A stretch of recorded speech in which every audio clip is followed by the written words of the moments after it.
The minute Transport Canada got wind of this way out of their problems, they immediately began implementing stages of the system in advance of careful thought and foresight, and in advance of full consultation with industry at all levels.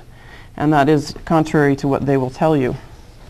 But then they don't lie.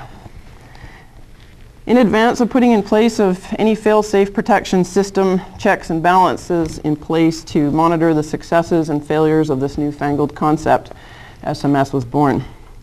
In advance of proper legislative process, they ruthlessly began chopping oversight and audits from their mandate and preparing for an industry to essentially regulate themselves.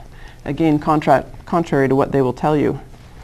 Were you aware that this very day, while Safety Management Systems is still in the developmental phase, that Transport Canada has ceased the National Audit Program? Were you aware that with respect to WestJet and Air Canada and other major carriers, the aviation that you are all familiar with, that Transport Canada is no longer inspecting airline activities, that they are inspecting themselves, that similar to the self-management of the railway industry that resulted in national disaster and a radical increase in the accident rate, the very people with control over profit margins and bottom lines are now responsible for your safety.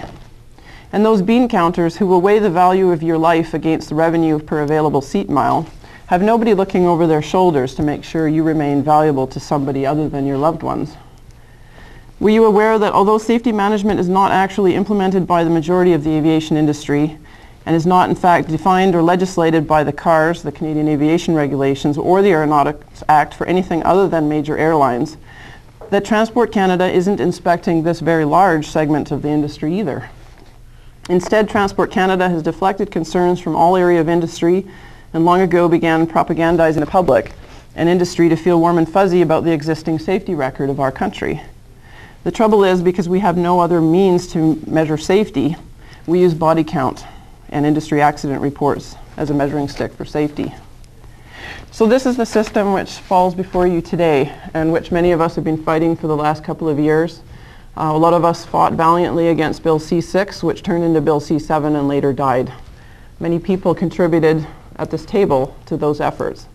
And unfortunately, we didn't win any battles. We are still left with no oversight. The government is still telling us lies and untruths. And we are here today because Transport Canada fully intends to go ahead with the legislation despite these concerns. And that is what we're here to talk about, to get this topic aired for discussion, to hear all of your points of view. And if they do show up in a couple of months with this legislation for first reading, we'll be ready. And we'll bring the full force of the international community on board their heads if we need to make them stop. Not to prevent safety management systems. Nobody here has the intention of doing that. We just ask that people, instead of becoming a pioneer in a system that is untried anywhere else in the world and rushing into it, that we carefully consider the damage that can be done, and that we don't allow the people responsible for profit to run our industry. And above all else, and the most important thing, which unfortunately I didn't have time to touch on, and I hope some of you will ask me about it later, we need some accountability for the Department of Transport. They are measuring all of our companies, our pilots, our engineers, and every other aspect of this industry against the Canadian Aviation Regulations, and nobody is watching over them. Thank you very much for listening.